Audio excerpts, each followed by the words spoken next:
I never thought the most humiliating day of my life would be at my own sister's wedding. I wore my crimson dress, clutched the wedding gift I'd carefully chosen, but right at the church entrance, my parents stepped out to block me. "Your name isn't on the guest list." Those words cut through me like ice, and I knew this wasn't a mistake, this was planned. My name is Emily Carter, and at 34, I've built a life in Chicago that most people would call successful.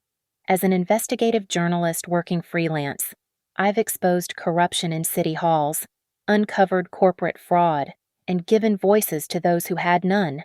But success, I've learned, means nothing when your own family sees you as a stain on their reputation. The text came at 11:45 p.m. on a Tuesday, just as I was finishing an article about healthcare fraud. Grace's name lighting up my phone screen was unusual enough we hadn't spoken in months. Her message was brief. "Getting married in 3 weeks, November 15th at St. Philip's in Charleston. I know it's short notice, but I really want you there. I'll send the formal invitation soon. Love you, sis."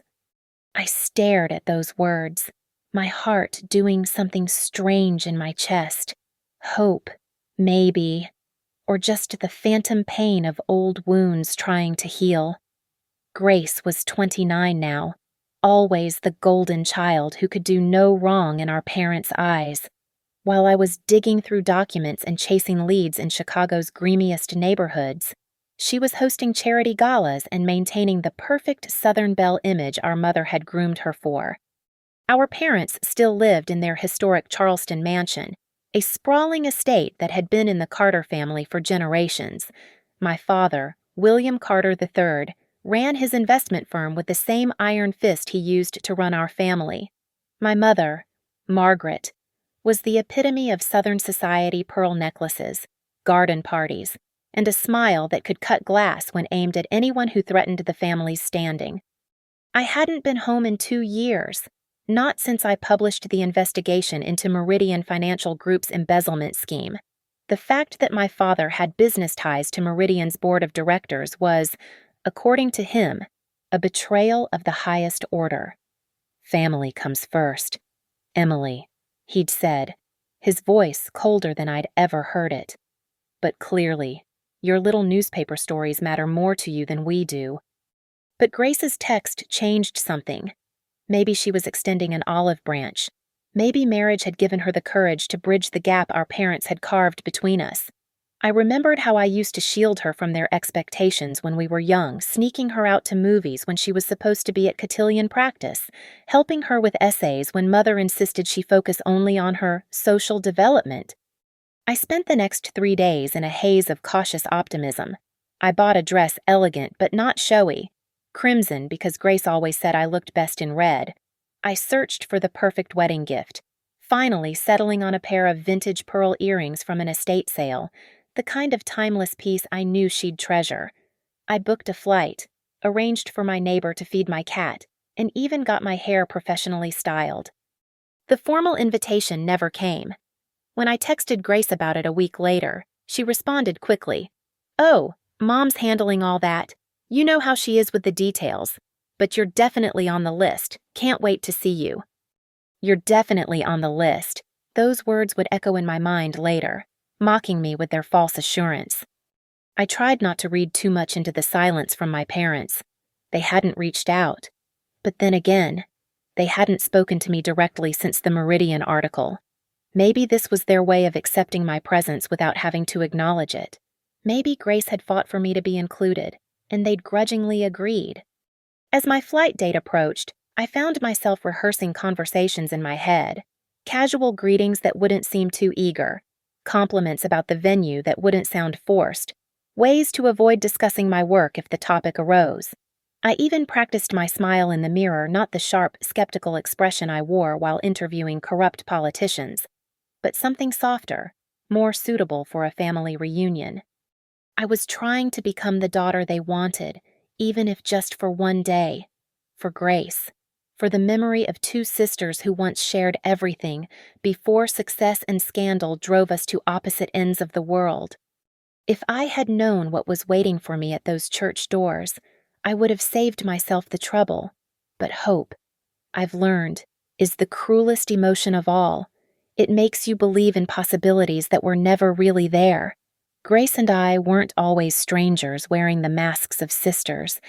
There was a time when we were inseparable, two girls against the world of Charleston's suffocating expectations. I was 5 when she was born, and I still remember pressing my face against the hospital nursery glass, promising that tiny bundled baby I'd always protect her. For years, I kept that promise. When Mother criticized Grace's posture at dinner, I'd make funny faces behind her back until my sister's tears turned to hidden giggles.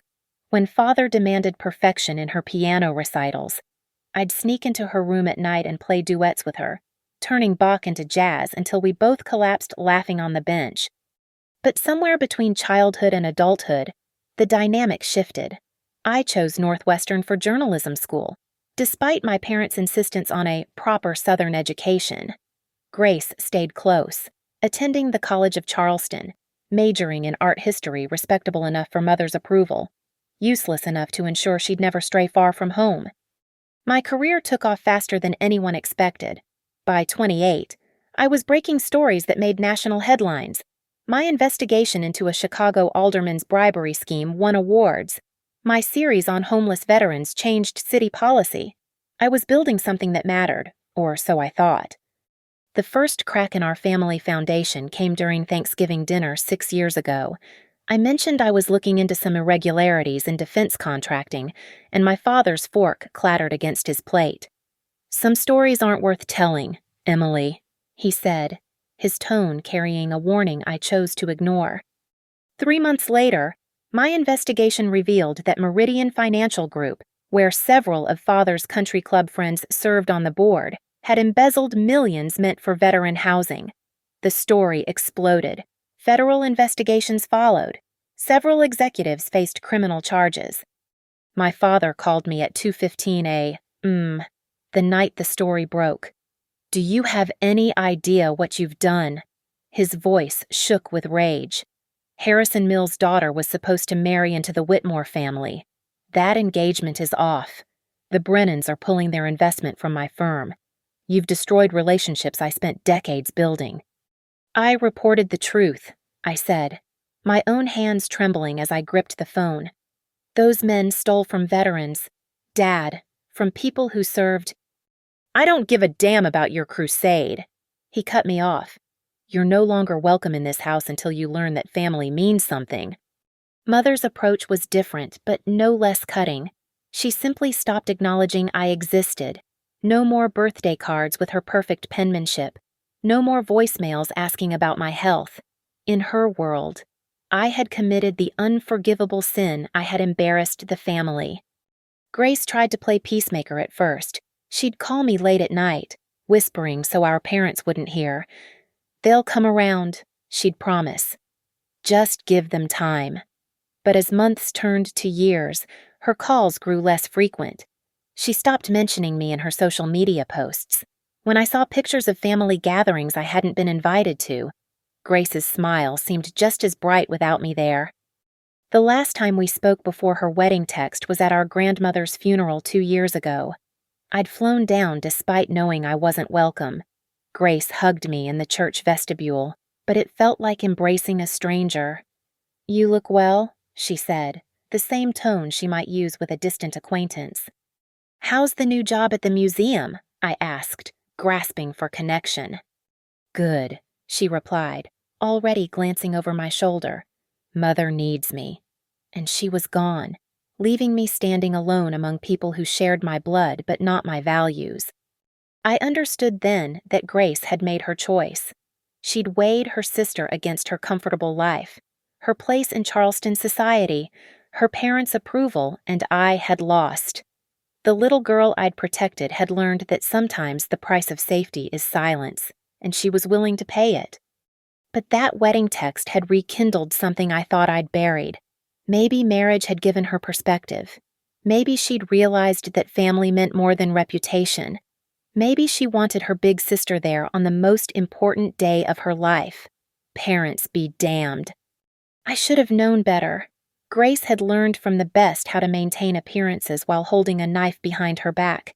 The difference between her and our parents was that she'd perfected the art of making betrayal look like love. The Charleston air hit me like a warm, damp embrace when I stepped off the plane.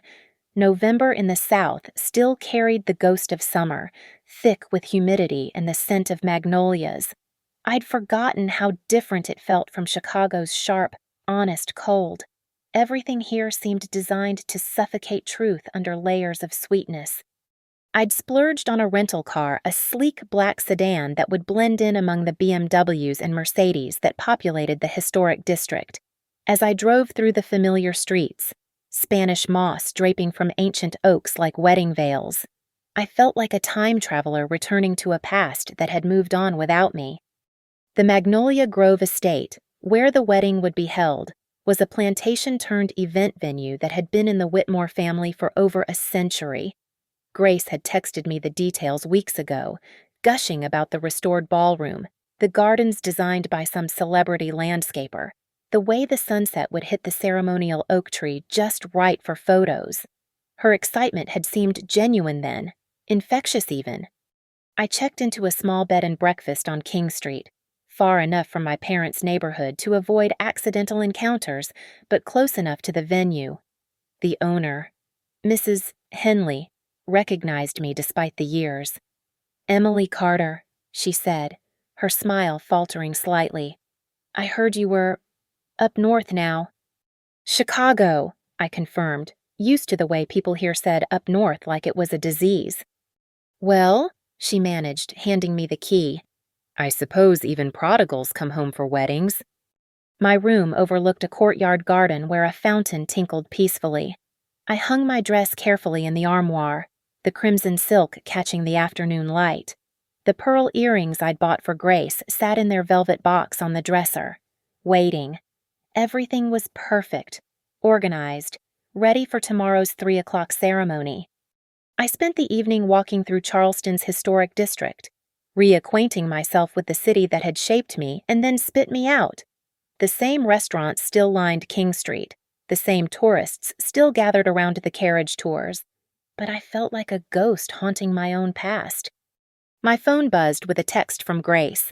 "Can't wait to see you tomorrow. I'll be getting ready at the venue starting at noon, but I'll make sure to sneak away for a hug before the ceremony." I typed and deleted a dozen responses before settling on, "Looking forward to it? You're going to be a beautiful bride." "Thanks, she replied quickly. "It means everything that you're coming." She hadn't called me that in years.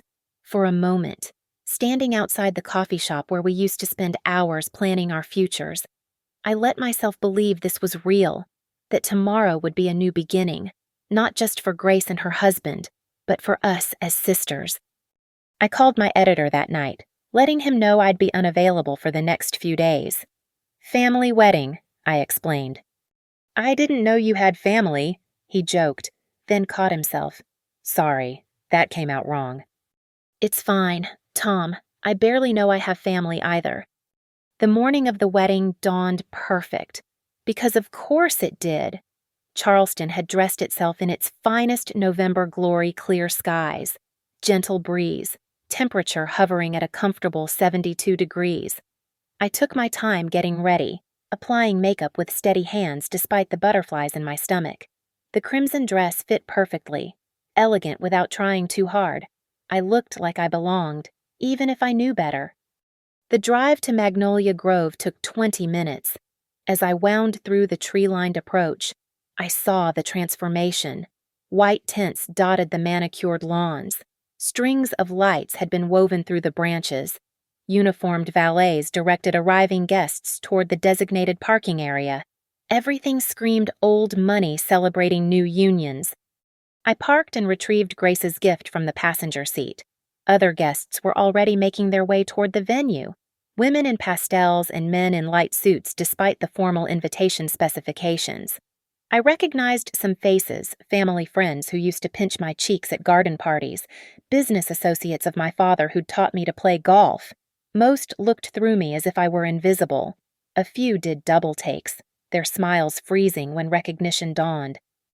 The church, a restored chapel on the estate grounds, sat like a pearl in the center of all the activity. Its white columns reached toward heaven, promising sanctuary. The doors stood open, revealing glimpses of rose arrangements and candlelight within. I smoothed my dress one last time, adjusted my grip on the gift box, and walked toward those open doors with my head held high. I'd faced down corrupt politicians and corporate criminals. I could certainly handle one family wedding. If only I'd known that sometimes the most dangerous predators are the ones who share your DNA. But hope is a powerful drug, and I was still high on the possibility of reconciliation as I approached the entrance to my sister's wedding. I was 3 steps from the entrance when they materialized like sentries at a fortress gate. My mother emerged from the left side of the doorway, my father from the right. Their timing so perfectly coordinated it could only have been rehearsed. They wore their finest mother in a champagne-colored dress that probably cost more than my monthly rent, father in a bespoke charcoal suit, but their expressions belonged at a funeral, not a wedding. "Emily," my father's voice carried the same tone he'd used when I was 7 and had broken grandmother's Waterford vase, disappointment mixed with inevitability. "Dad," I nodded, then turned to my mother.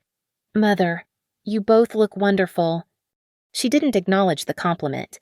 Instead, her gaze traveled down my dress with the kind of scrutiny that could find flaws in diamonds.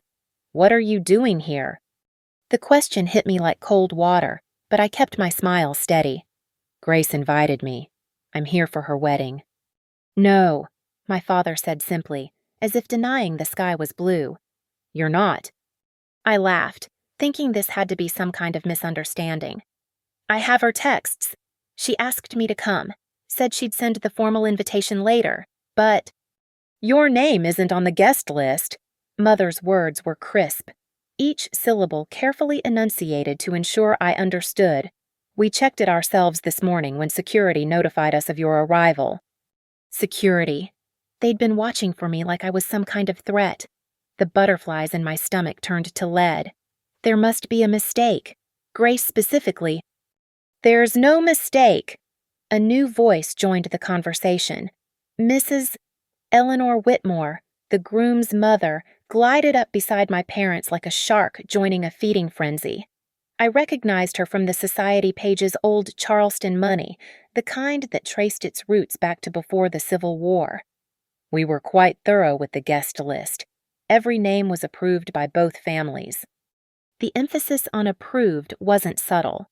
I looked between the 3 of them, searching for some sign this was all a terrible joke, but their faces were masks of cold certainty. "I need to speak with Grace," I said, proud that my voice didn't shake. "Grace is preparing for her ceremony," Mother said. "She doesn't need distractions?" Distractions. That's what I'd been reduced to in her vocabulary. Behind them, through the open doors, I could see guests settling into pews. The soft notes of a string quartet drifted out, playing something classical and romantic. Everything was proceeding perfectly for the people who belonged there. "This is ridiculous," I said, pulling out my phone. "I'll call her right now and clear this up." I dialed Grace's number, aware of how desperate I must look. It rang once, twice, then went straight to voicemail. I tried again. Same result. On the 3rd attempt, the phone didn't even ring. She'd turned it off. "Security is on their way," Mrs. Whitmore informed me, her tone suggesting she was discussing the weather. "We'd prefer to avoid a scene, naturally. It wouldn't do to have the bride upset by disruptions." That word again. Disruption. Distraction. Everything but daughter, sister, family. I saw them then, 2 men in discreet security uniforms approaching from the parking area. Not aggressive, but purposeful, professional. The kind of security that knew how to remove problems without creating headlines. Around us, late arriving guests were beginning to notice the tableau at the church entrance. Hushed whispers started spreading like wildfire. I caught fragments. "Is that the older daughter? The one who wrote those articles? I thought she wasn't. How embarrassing." My mother's face tightened at the attention. You need to leave. Now. I just want to see my sister get married, I said, hating how my voice cracked on the last word. You should have thought of that before you chose your career over your family, my father said. Actions have consequences. Emily, you taught us that with your investigative journalism. Consider this your lesson in return. The security guards had reached us now, flanking me without touching. Yet. Ma'am, one said quietly, we need to ask you to return to your vehicle. I looked at my parents one last time, searching for any flicker of the people who'd raised me, who'd once claimed to love me, but they stared back with strangers' eyes, united in their rejection. The gift, I said numbly, holding out the box with Grace's pearl earrings. Can you at least— Wow, we'll handle it. Mrs. Whitmore plucked the box from my hands like she was removing contaminated goods. Now please, go. The security guards shifted slightly, ready to escalate if needed. More guests were stopping to stare. Someone raised a phone, and I realized with horror they were recording this. My humiliation would probably be on social media within the hour. I turned and walked back toward my car, spine straight, despite feeling like each step was through quicksand. Behind me, I heard my mother's voice, pitched to Carrie, a former employee who was confused about the venue. These things happen. Now, shall we get seated? The ceremony will begin shortly. A former employee, not even a distant relative or estranged friend. I'd been erased from the family narrative entirely, reduced to a case of mistaken identity at my own sister's wedding. I made it to my car before the tears came. Sitting in the driver's seat, hands gripping the steering wheel, I let myself fall apart for exactly 5 minutes. Then my phone buzzed with a text from an unknown number. Emily, it's Marcus. I'm working the reception setup. Holy shit. What just happened? Are you okay? Marcus Williams. We'd gone to high school together before he'd taken a job with Charleston's most exclusive catering company. I'd helped his sister get into Northwestern years ago. Apparently, he hadn't forgotten. I'm fine, I typed back, though my hands were shaking. Just a misunderstanding. Bullshit. I saw the whole thing from the service tent. Meet me at the Starbucks on Calhoun in 20. You need to know something. I almost ignored it. Part of me wanted to drive straight to the airport and pretend this day never happened. But the investigative journalist in me, the part that had cost me my family, couldn't resist. Information was power, and right now I felt powerless. Marcus was already waiting when I arrived, still in his catering uniform, minus the bow tie. He stood when he saw me, his face a mix of sympathy and anger. Jesus. Your own sister's wedding. Apparently, I wasn't on the list, I said, attempting levity that fell flat. Yeah, about that. He glanced around, then leaned in. I overheard something yesterday during setup. Mrs. Whitmore was talking to her son about handling the Emily situation. My stomach clenched. What kind of situation? She said something about an article you wrote that exposed someone's affair and how it would look bad for their family to be associated with someone who traffics in scandal. But that's not the worst part. He pulled out his phone, showing me a screenshot of a text conversation. My manager sent this to all staff yesterday. We were specifically instructed to alert security if you showed up. They described you and everything. I stared at the message, reading it twice to make sure I understood. They'd actively planned for my arrival, prepared for it. This wasn't a last-minute decision or a miscommunication. This was deliberate. There's more, Marcus continued. I heard your mom telling Mrs. Whitmore that you'd been unstable lately. Said you'd been fired from your job for fabricating sources and that you might try to crash the wedding to cause drama. The coffee shop seemed to tilt. That's a lie. I've never fabricated anything in my life. I'm still employed, still publishing. I know that. Anyone who Googles you knows that.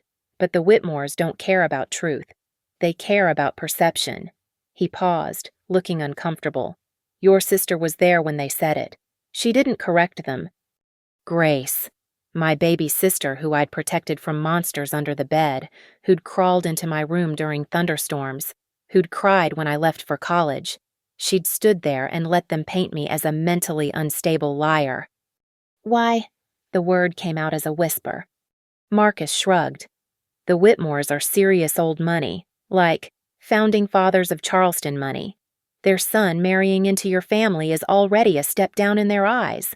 Maybe your parents figured cutting you out would make them look more acceptable, show they have standards about family loyalty or whatever." And Grace went along with it. "She's marrying into that world," he said gently. "Maybe she figured you were an acceptable sacrifice." An acceptable sacrifice. Is that what I'd become? The family member thrown overboard to keep the social ship afloat? "There's one more thing," Marcus said, checking his phone. "The reception starts at 5:30, but there's a cocktail hour in the garden at 4:30. Less security there, mostly just staff. If you wanted to try talking to Grace." "No," I said firmly. "I'm done begging for scraps of acceptance from people who see me as a liability." But even as I said it, my mind was racing. They'd lied about me, deliberately spread false information about my professional integrity to justify their cruelty. My parents had chosen their social standing over truth, the very sin they'd accused me of committing. "Thanks for telling me," I said to Marcus, "and for caring enough to reach out." "Family should mean something," he replied. "Real family, anyway. Not this bullshit performance art your parents call love." After he left, I sat in my car for a long time, processing what I'd learned. They hadn't just excluded me, they'd assassinated my character to make the exclusion seem justified. And Grace, my sweet baby sister, had been complicit in every bit of it.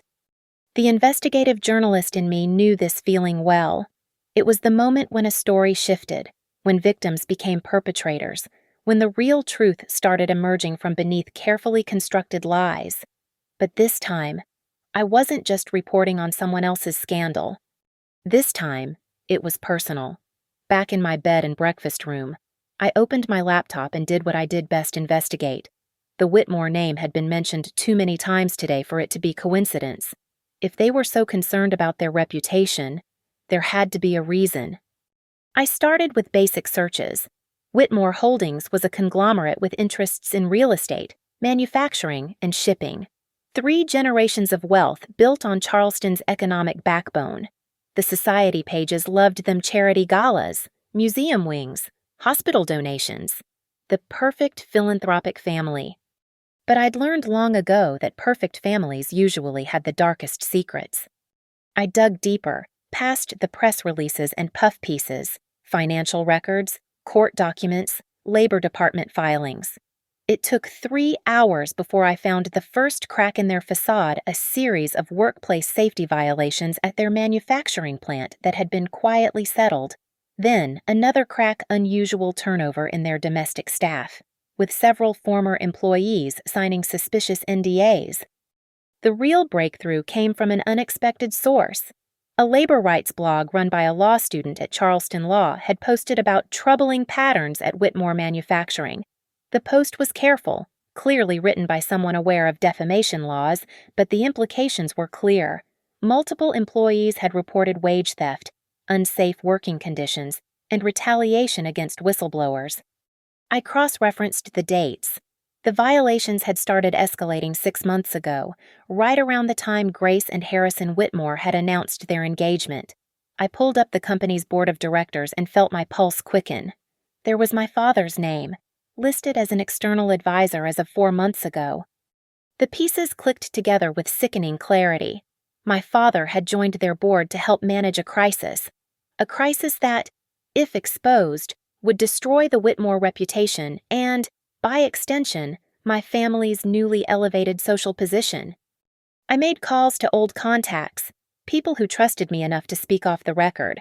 A former OSHA inspector confirmed there had been complaints filed but mysteriously withdrawn. A legal aid attorney mentioned representing several Whitmore employees before they suddenly dropped their cases. The pattern was clear, systematic suppression of legitimate workplace grievances. By 8:45 p.m., I had enough.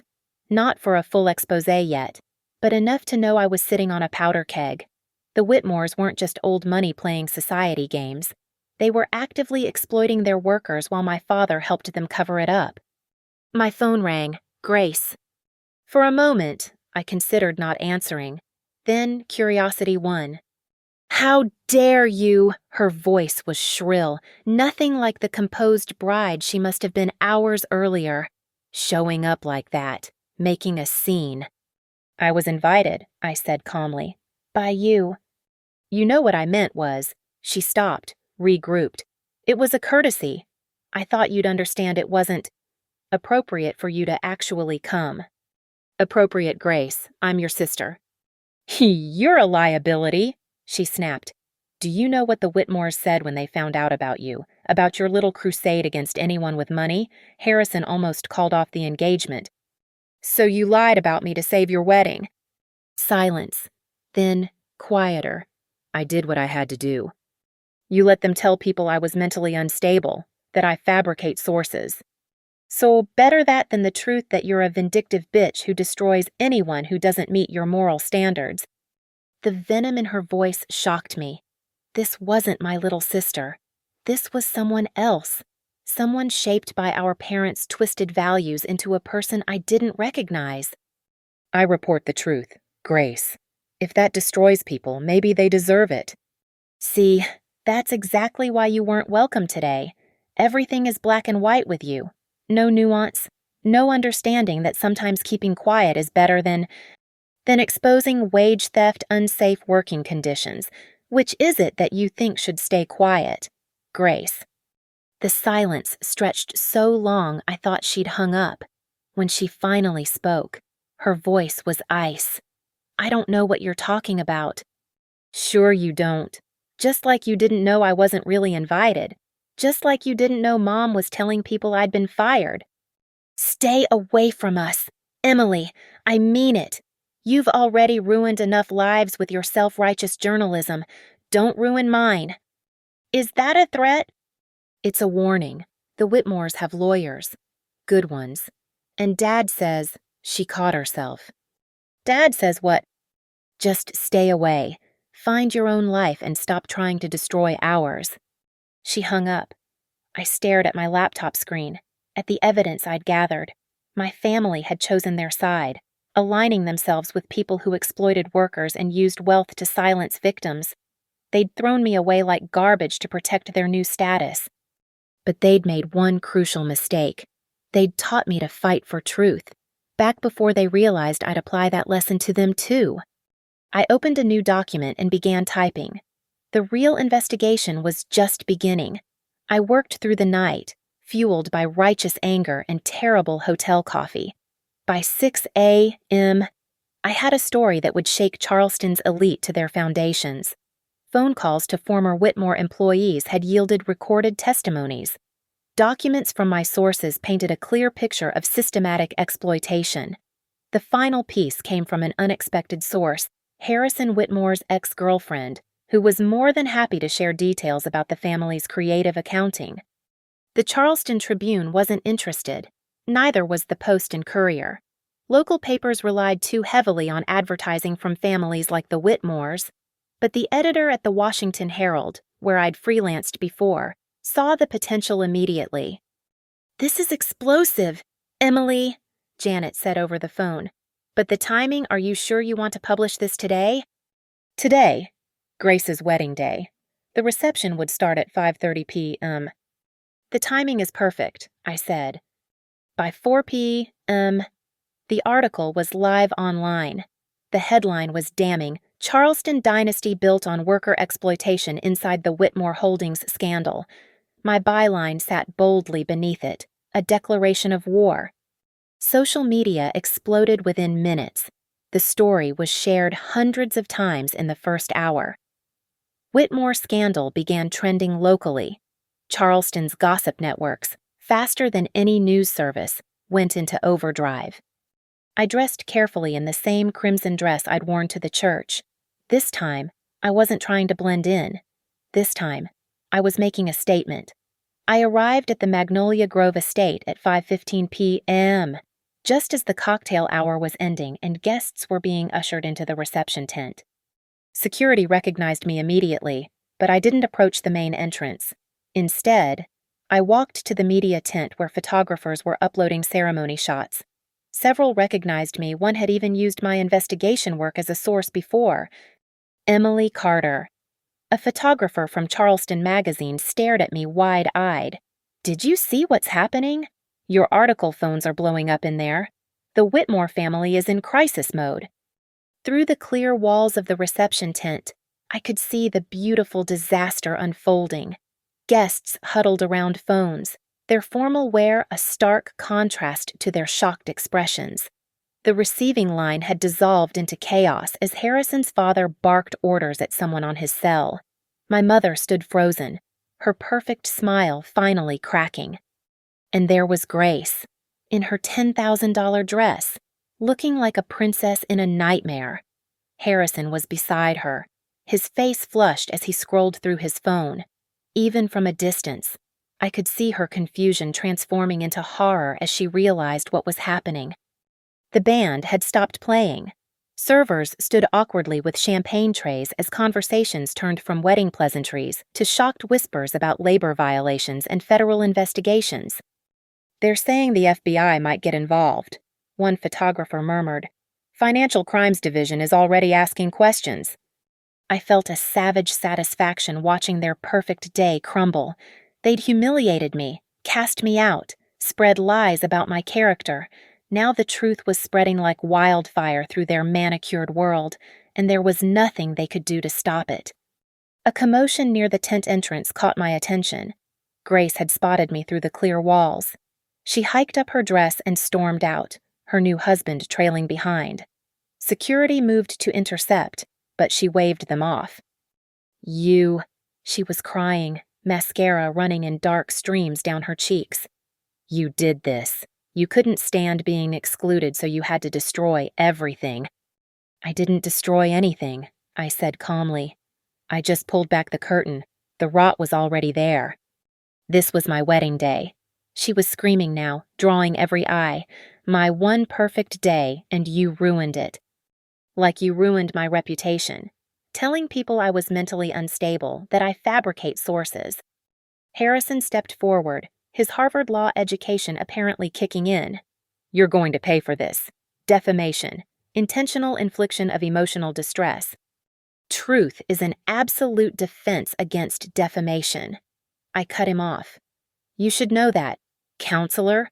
Or didn't they teach ethics at Harvard?" Behind them, I could see our parents approaching. My father's face was purple with rage. My mother looked like she'd aged a decade in an hour, but I felt nothing. They'd killed any love I had for them when they'd chosen their status over their daughter. "Everything in that article is factual and documented," I continued, loud enough for the gathering crowd to hear, "including your father-in-law's role in covering up your family's crimes. Oh, did Grace not mention that part Daddy's been helping hide the evidence for months?" Grace's face went white. She turned to our father. "Is that true?" His silence was answer enough. "But then again," I added, "you knew something was wrong, didn't you, Grace? You just thought marrying into it was worth the price, just like you thought throwing me away was worth their approval." The perfect Southern belle mask finally shattered completely. Grace lunged at me, but Harrison caught her arms. "Don't!" he hissed. "There are cameras." There were indeed. Every photographer who'd been hired to capture the wedding was now documenting its destruction. Tomorrow, those images would accompany follow-up stories about the Whitmore scandal. The fairy tale wedding had become a nightmare, and I was both author and witness to its end. The parking lot was dimly lit, shadows stretching between the luxury cars like accusations. Grace had followed me, leaving behind her ruined reception, her stunned guests, her new husband. She caught up to me next to my rental car, her wedding dress now dirty at the hem, her tiara askew. "Emily, wait!" She was breathless, desperate. "Please, just wait." I turned, keys in hand. "What more is there to say, Grace?" "You don't understand," she said, tears flowing freely now. "I didn't have a choice. They said if I invited you, if I stood up for you, they'd cancel everything. The Whitmores would back out. Mom and Dad would. Would what disown you like they disowned me? She flinched. I'm not strong like you. I can't just leave everything behind and start over. This life, these people, it's all I know. That's where you're wrong, I said, surprised by how calm I felt. You are strong, Grace. You just chose to use that strength to protect yourself instead of doing what's right. You destroyed my wedding! The accusation burst out of her again, raw and wounded. No, I revealed the truth about the family you chose to join. There's a difference. I opened my car door, then paused. You know what the saddest part is? I would have forgiven everything, Mom, Dad, all of it if you'd just been honest with me. If you'd called and said, I can't invite you, and here's why. But you couldn't even give me that courtesy. I was trying to protect you, she said weakly. From what the truth that you'd chosen them over me, I already knew that. Grace, I've known it for years. Behind her, I could see our parents standing at the edge of the parking lot, watching but not approaching. They looked smaller somehow, diminished by the weight of their exposed secrets. What happens now? Grace asked, her voice small. With the investigation, the FBI Harrison says we could lose everything. That's not my problem anymore. I got into the car, rolling down the window for one last exchange. I spent years trying to earn back a place in this family. But you know what I realized today? You can't earn something that was never really there. Emily, I'm done being the family scapegoat. Done apologizing for having principles. Done pretending that blood means more than behavior. I started the engine. Good luck with your marriage, Grace. You're going to need it. As I drove away, I saw her in my rearview mirror, a broken princess in a ruined dress, standing alone in a parking lot while her perfect life crumbled around her.